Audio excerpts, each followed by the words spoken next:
Raidījums taps ar Sijā Motofavorīts atbalstu.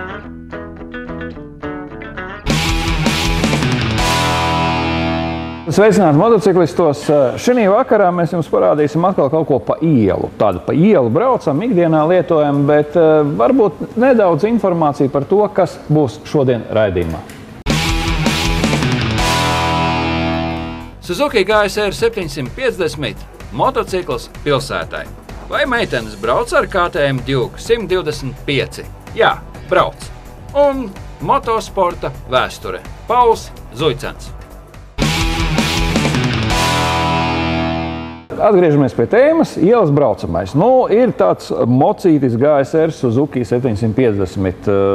Vidēja kubatūra, jauns modelis, zirgspēki. Par to visu vairāk tad izteiksies Ārčs no Durkas, jo viņš jau māk braukt ne tikai trasē, viņš māk braukt arī pa ielu. Tieši tāpēc mēs viņu arī uzaicinājām, lai viņš notestētu šī mocīša tādu liederības koeficientu. Tad arī paklausīsimies, ko viņš par to visu kopumā saka.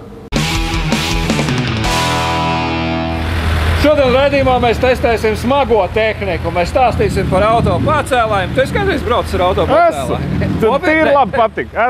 Ir māk arī kādreiz savā laikā gatarī šancē. Nemuļķosim cilvēks. Ārča testēs normālu mocīti. Šodien mēs runāsim par mocīti, ar kuru var braukt ne tikai Durkā, starp citu Durkā ar šādu var braukt. Var braukt ar jebkuru ielas motociklu. Jebkuru? Jā. Kā tu teiksi, kas tas īsti ir pa mocīti? GSR Suzuki 750 kubikcentimetri. Tavā skatījumā pirms tais uzkāps virsū. Aizrādīšu nevis GSR, bet GSR. Tur ir milzīga atšķirība. GSR. Ielas braucamais, man liekas, ideālākais pa ielu, kas var vien būt. Tātad ielas mocīti. Mēs tev arī viņu uzticam. Tu izbrauc, un, protams, pēc tam arī tavs vērtējums. Vai to var arī izmantot tikai ielas braukšanai, vai arī bišķi sportam? Jā, protams, paprovēsim. Nullīte. 2 km.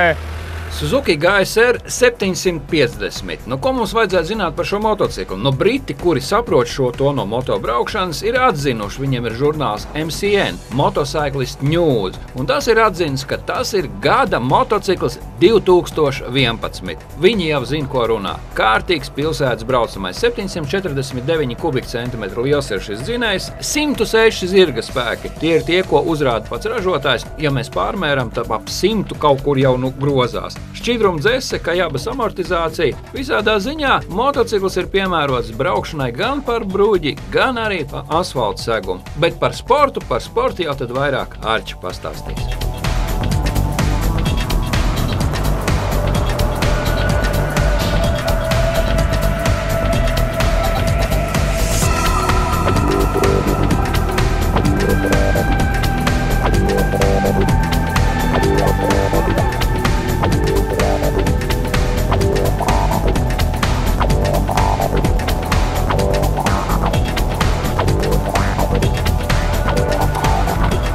Esam atbraukuši līdz Vecrīgai un pa ceļam jau, kā saka, varēja izbaudīt tilta brīvību. Es nezinu, policija tagad neskatās, kā mēs braucam. Nē, protams, ko viņam skatīties. Protams. Varbūt tad tie pirmie iespaidi nokrīt nost. Pirmie iespaidi par pašu mocīti, kā bija, cik viegli vadās un kāda ir tava tā definīcija? Vadās ļoti viegli. Un, man jau ir vairāk prakses ar tiem sportbaikiem braukt. Tas, kad nav atsaucīgs uz gāzi, tā tad var brīvi diezgan ar viņu rīkoties. Sevišķi ir lielākā gaņģī, diezgan mierīgi, droši viņš tur neizspolēs noteikti. Un kaut arī ir pilnīgi jaunas riepas, pat tendences tādas nav. Neraksturīgi kluss. Eiro normas. Jā, viss tur nedzird vispār neko, tikai žvēšs ņāc, neko vairāk. Jā, ja tu man prasi, vai ar šitādu var braukt, tātad nacionālajā čempionātā, var. Bet vai ir jēga, nezinu. Šis ir tīri, tagad darba zirgs. No darba apakaļ prīmā. Labprāt tā. Ja to darba zirgu tev iedot un pateikt, tu uzstājies tā, lai viņi var braukt sacīkstē, tur var saskrūvēt, sakorēt? Var no jebkura, bet nāksies saspringt. Gan uz naudu, gan uz vīlēšanu. Ko tu darītu? Tā, lai tu uztaisītu, viņi tad ritīgi naidīgi. Ko tu darītu? Pirmkārt, visvieglākais, vislētākais variants ir ar zobratiem. Priekšā mazāku, pakaļā lielāku, viņš jau būs savādāks. Nebūs gala ātrums, bet būs ļoti atsaucīgs. Nu, šī te visu vajag sakārtot izpūtēju power komandieri. Un tad jau var sākt mēģināt kaut ko jau. Nu, teiksim, rozītes parasti dara tā, viņš paņem āmuru un ar lielo žani, tas ir atkal stanta fiškas visas, jā. Tu ar lielu āmuru Nē, te neko nevajag. Bāka var mierīgi. Sēdēšanas pozīcija vienīgais, ko prasās bišķi tālāk, lai varētu tātad atmest pakaļ. Nu, šito es saprotu, tu nopies šito tu neatstāji. Nē, viņš pat īstenībā dizainiski šim modelim pat sliktu pārāk ir redzēti tik briesmīgi, kad ar tiem nevarētu braukt. Bet, protams, bez viņa izstās labāk. Un numurs jau pats pa sevi bojā jebkura motociklu skatu. Tas ir fakts. Tornos, protams. Nu, bet tad tomēr, ja mēs atgriežamies atpakaļ pie tā, praktiskais latvietis varētu braukt ar šādu motociklu, un kas būtu tas praktiskais latvietis, kas būtu adresēts tavuprāt? Visādi biroja darbinieki noteikti vesels bars, lai nestāvētu. Brauc. Es ik pa brīdim, kad pie manis atbrauc, viņam zvana pa telefonu, viņš gaida, kamēr es nomainīšu riepas, viņš saka, būšu birojā, runāsim, tā tad brauc. Un tā tad uz darbu mājās ir ideālais variants. Nekur tālu droši vien ar šitādiem nevajag braukt, ekskursijās lielās. Bet tā turp šurp apakaļ pa pilsētu ideālais variants. Apgriešanās rādījus ir diezgan maziņš, ko tikko sajūt uz mazās ieliņas var apgriezties, jo atkal pierasts pie sportbaikiem, kuriem stūri kustās. Tikai un vienīgi izgāzies. Jā, nekur vairāk uz priekšu uz apakaļ. Šitam, protams, ir. Ja tev ir pašam iznākusi dzīvē saskarsme ar Suzuki markas braucamajiem? Ar Suzuki markas ir. Man ir pirmais sportbaiks, ko es nopirku. Tas bija GSX-R 750 90. gada. Nesalīdzinot, protams, tās tehnoloģijas ar mūsdienu ir vispār kā nakts pret dienu. Bet tas bija man pirmais motocikls vispār. Un tagad es iegādājos GS 750. Kaut kas līdzīgs. Droši, ka tas ir vectētiņš šitam. Jā, no tā taps tāds vecā stila nodevs sportam, sporta vēsturei, tāds kofereisers. Es ceru, Suzuki pēc savas tās tehniskās apkalpošanas daudz ķibā. Varēs vienmēr saka, Japānim jau neko nevajag servisā, vai tā ir? Vajag, un kā vēl? To var sajust pie katra viņu sākot skrūvēt. Sākot skrūvēt, tu saproti, te tomēr Japāns ir Japāns, visu cieņu Japāņiem. Bet šur tur tas nav. Es pieļauju, ka sportbaikiem viss ir vairāk vai mazāk noslīpēts tik tālu, ka tur nav kur piesieties. Katram ieliniekam ir tādas detaļas, kuras varētu būt savādākas. Bet droši vien tas ir viss pasaules prakse un vēstures Suzukam arī ir labā. Domāju, ka šitam jau vispār cik tagad būs 10 kilometri nobraukt. Bet tūnēt te ir ko daudz un dikti, ja grib, lai viņš iet. Bet, ja tūnēt, tad, teiksim, motorā tu līst iekšā, ja motors, lai dzīvo savu dzīvi? Es personīgi nē. Šitas ir pulksteņu mehānisms, kurā, ja lien, tad lien tas, kas visu to pieprot un 3 naktī. To var aizvērtām acīm izdarīt. Nē, motors ir pēdējais, kur jālien. Ir daudz ko mainīt, lai viņš ietu vēl labāk tepat uz vietas par mazām naudiņām. Tad, definējot pašās beigās, mēs varam secināt, ka tas ir tāds arī mocīts, ar kuru var normāli braukt uz darbu. Jā, protams. Ideāls variants. Un ja vēl piemeklē nedaudz lietot, lai tā cena būtu pateicīgāka? Protams, līdz lietotam šitādam ir jāpagaida vismaz gads. Tad varētu sākt jau meklēt lietots. Bet noteikti, kad šāds ir pa ielai domāts un nevis GSX-R, ne 600, jebkurš, es nesaprotu cilvēks, kuri pērk baiku, klasisku sporta baiku, lai brauktu pa ielu. Nesaprotu, sitiet mani nost. Bet tas tam nav domāts. Nav domāts, bet ir tāda, vajag viņam to sporta baiku, kaut vai čaku iela. Kāda viņa ir? Šitas visa amortizācija ir paredzēta arī braukšanai pa bruģi. Ar to ir vienīgas mocības. Tā kā noteikti šitāds un nevis baiks. Man vajag to 1000-nieku. Ko jūs man te tos mazos kubatūrus? Daudz, ka mums tomēr ir tas kritiens uz to, ka vajag to litrāžu. Litrāžu varbūt meklēt tieši sportbaiku cienītāji, bet tā, kas grib iznāties normāli sēžot, nekur neguļot, ne uz stūres, tad viņiem ērtāks ir šis te klasiskais pielietojums ar normāli valkošu motoru, apmēram ap 100 zirdziņiem un labi griezes momentu no pašas apakšas, kad viņš var arī brīžiem varbūt aizmirst, kurā ātrumā viņš ir ieslēdzies vai ko viņam vajadzētu paslēgties. Viņam motors ļaus arī, teiksim, braukt no maziem apgriezieniem.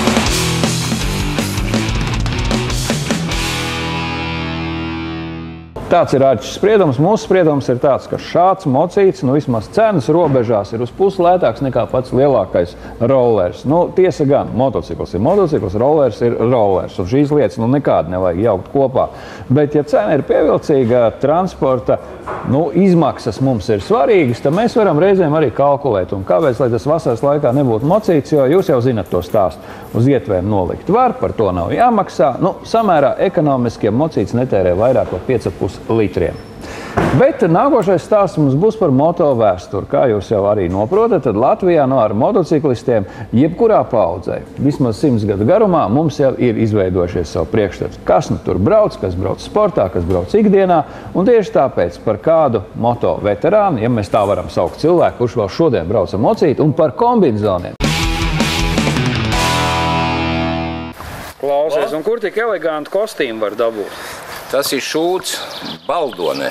Baldonē, bija zvēru ferma viņam, un ādu ģērētavu bija un arī. Bet tos mums nedeva tāpatās, mēs jau paši nemaksājam. Kur tam mums tāda nauda bija? Viņi maksāja kā 200 rubļi, man liekas. Tos kolhozs samaksāja Mārups.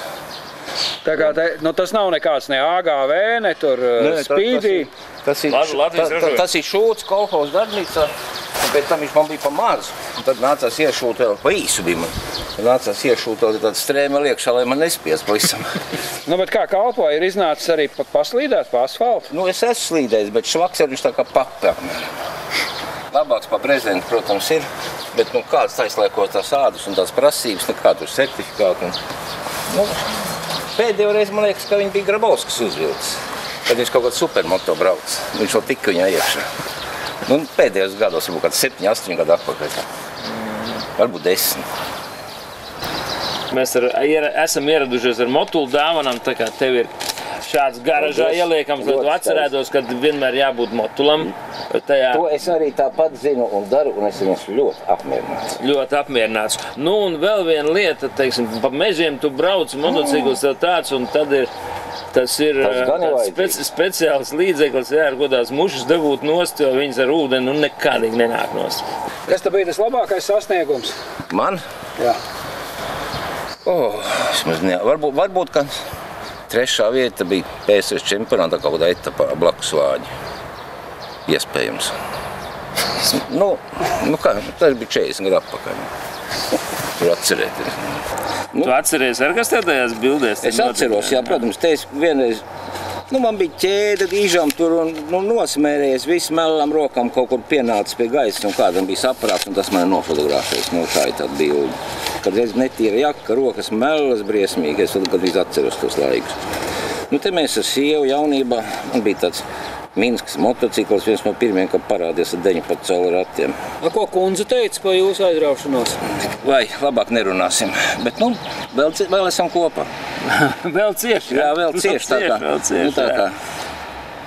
Un vai tad tu arī piedalījies kaut kādos antīkos motociklu būvēšanā? Es biju liels līdzjutējs, bet man nebija tik daudz ne laika, ne iespējas. Tas jau prasīja līdzekļus. Reku, te viens jaunietis vai ne? Šitas jaunietis ir priedniekārturs. Jā. Un es viņam nevis mācu, kā braukt viņam. Es atceros to epizodu, bet vienkārši kaut kāda akmeņa bija zandalē. Un es uz akmeņus kratīju ārā un tajā brīdī ir nofotografēts. Un izskatās, ka es viņu mācu, kā dāļa braukt vajadzētu ar to motociklu. Un šitas ir viens no mūsu braucējiem. Šitas Pēters, man liekas, Grabovskis. Jā, kur viņi te var redzēt, kāds viņš bija to savu zilo galvu. Un šeit kantētājs? Lapiņu valdes. Ja viņš dzird, lai viņš atsaucās, gribētos uzzināt, kur viņš ir palicis. Lapiņu valdē. Atsaucies. Es varu pateikt tā, ka ar šo motociklu pēc tam es braucu. Nopietni? Jā, tur man darbā pie sienas tā bilde, tā ir šitas pats motocikls. Tas bija Kur ir tas mocīts palicis? Nekā vairs nav. Iznīcināja. Viss ir iznīcināts. Viss iznīcināts ir, jā. Toreiz Jums nevar tehniku dot, kungi. Nē, Nebija jau vietas, kur viņi liktu. Toreiz jau, kad gājām prom, tad atdeva viņu klubā un viss. Nu, tur nāca maiņa, īpašuma maiņas, un pašiem nebija laika, tad nāca iekārtu maiņas un vajadzēja citādās aktivitātēs piedalīties un ar automātu staigāt riņķi, un tad vairs motocikls kādu gadu, 2. Un tad, kad attapāmies, tad jau tur nekas daudz vairs nebija. Agrāk tad tu brauc ar Jupiteriem un blaķeniem un lieliem motoriem. Tagad 400 kubi. Mazliet salīdzini šos motociklus. Tad un tagad. Jāhud šim motociklam noteikti lielāka nekā toreiz tiem bija. Un tam 750-niekam. Dažs jau teica, ka tur 70 zirgi, bet diez vai viņam tik daudz bija. Un šitam, cik tā 45, 50 zirgi, es īsti nepateikšu. Katrā ziņā priekš manis jau stipri pietiek. Pilnīgi pietiek, jā? Stipri pietiekuši. Bet, faktiski tu jau ar viņu, viņš vairāk tāds sacensību motocikls, tu jau pārsvarā piedalījies visādās tādās daudzdienās, orientēšanās. Pēdējā laikā daudzdienās brauc jau, vai enduro, kā tagad sauc. Enduro bija enduro cross, tad 1 dienas sacīgs bija 2 stundu, ko braukt. Enduro bija 2 dienas. Kad 160 km katru dienu pa mežu vajadzēja nobraukt. Tīri aizraujoši. Tagad kaut kas slinkums un tā kā spēka, vai es nejūtu tik daudz. Tavuprāt, ar ko tad tas motociklists no tāda vienkāršā cilvēka, kurš tāpatās pastaigājies bez motocikla, ar ko viņi atšķirās? Galvenokārt motociklists atšķiras ar to, ka viņš uztver visu apkārtni ar visām savām organismu vietām. Nevis tikai ar acīm vai ausīm, bet viņš arī ar muguru, ar dibeni, arī ar elkoņiem uztver. Tas ir bedres vairāk, ja? Nē, visu, kas notiek visu apkārt. Jo, ja tu kaut ko izdarīsi nepareizi, tad tavs dibens vai elkoņi cietīs un galva būs sadauzīta. Un tāpēc visu apkārtni jūt ar visu sevi, un tāpēc tu vari braukt puslīdz neskards. Bet ja tu nejūti apkārtni visu sevi, tad diezgan ātri pienāk. Kamēr pieradīs, kamēr iemācīsies jūs apkārt ar visu. Ar aizmuguru, ar sāniem, ar dibenu. Ko tu ieteikti tiem, kas šodien izdomājuši, es arī tagad braukšu ar motociklu, ar ko viņam vajadzētu sākt? Es varētu pateikt, ar ko viņam nevajadzētu sākt. Viņam nevajadzētu sākt ar lielu motociklu. Vai tas būtu liels enduro motocikls, lielāks par šito pat vēl ir. Vai tas būtu čoperis liels, vai tas būtu liels baiks, kaut kāds šosēnieks. Jo viņš jau valda par to cilvēku, cilvēks jau vairs nevalda. Viņam jāiemācās ir kaut ko mazāku braukt. Ar visiem apstākļiem pāris reizes nokrist, lai Dievs dod viegli to izdarīt. Un tad viņš sāk saprast, kas tas ir, un tad viņš sāks arī to sajust visu apkārtni, visu sevi. Un braukt un izdzīvot.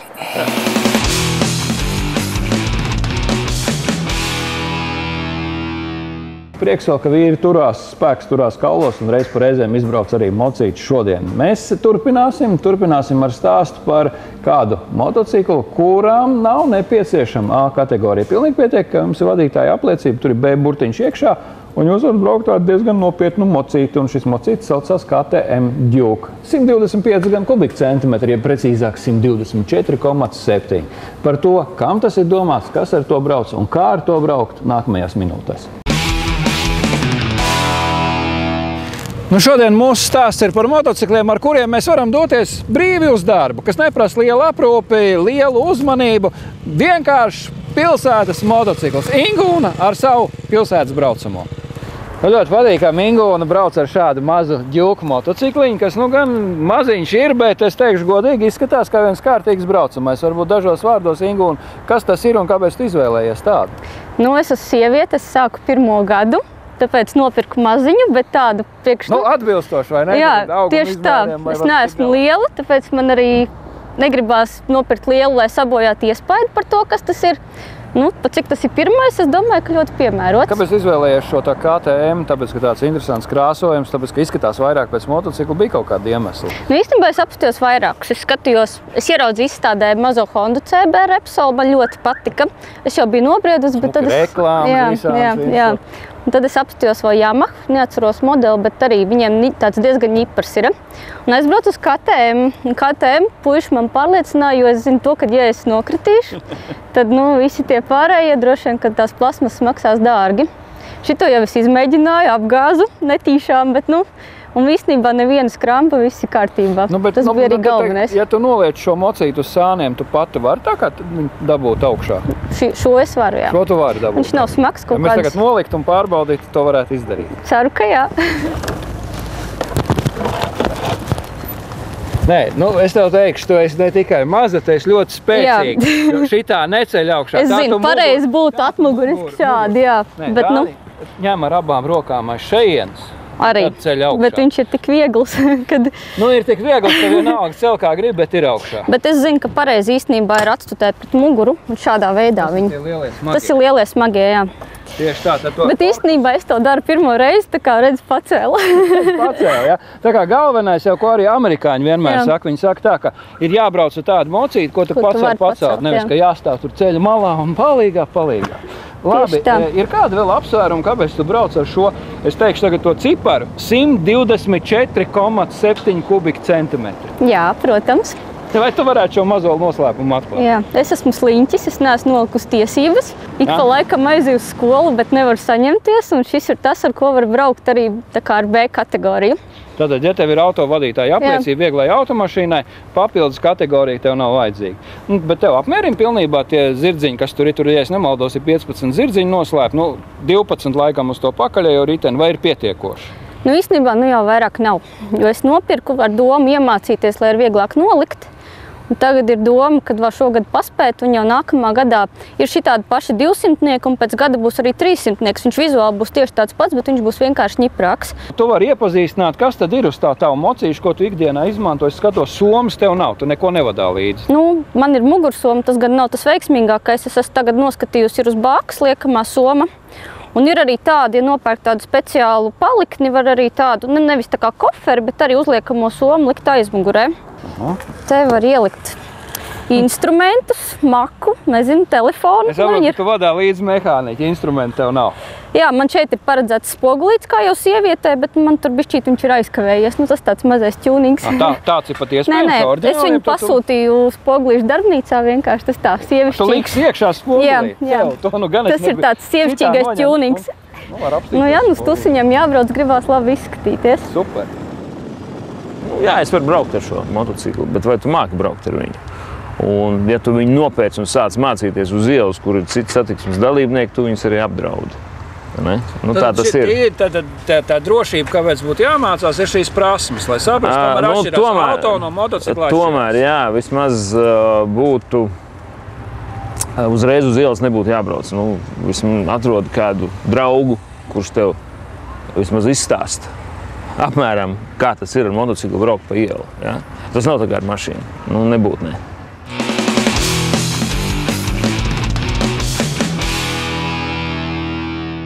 Ja jūs atceraties, mums vienā no iepriekšējiem raidījumiem bija konkurss, un tad pa pirmās kārtas uzvarētāju, mēs viņu parādīsim. Viņš pats brauc ar moci, ko viņš par to visu domā, un ko viņš domā par konkursiem. Mūsu raidījumā bija konkursa jautājums par to, kurš tad ir piedalījies Ducati Panigale izstrādē, un pareizā atbilde bija... Trojs Beilis. Trojs Beilis. Varbūt divos vārdos. Vārds uzvārds, un kā tu zināji, ka Trojs Beilis? Vilnis Ozoliņš, tā interesējos. Pats brauc ar Ducati, un tāpēc tādas lietas nepaslīd garām vienkārši. Skaties televizorā, uzreiz zināja atbildi, un kā notika atbildes sūtīšana?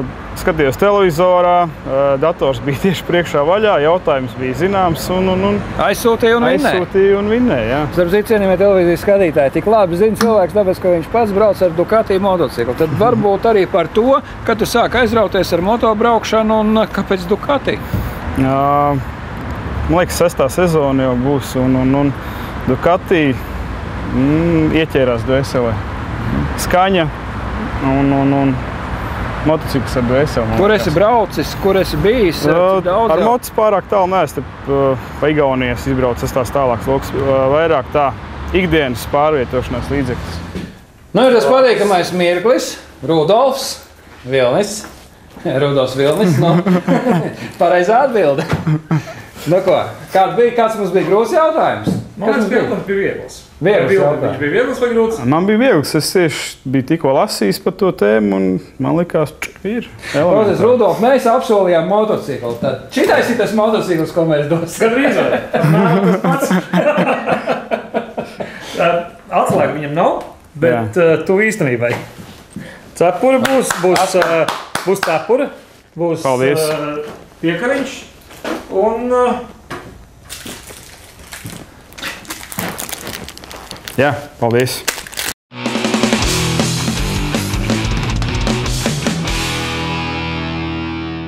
Nu, lūk, un nākamā raidījumā mēs jums parādīsim gadsimta motociklu motociklistu, tāds ir amerikāņu žurnāls, vērtējumā. Kurš ir ieguvis šo titulu? Un, ziniet, man ir viens cilvēks zināms, kam Latvijā pieder šāds motocikls. Tad mēs jums arī to parādīsim. Lai jums veiksmīgs vakars!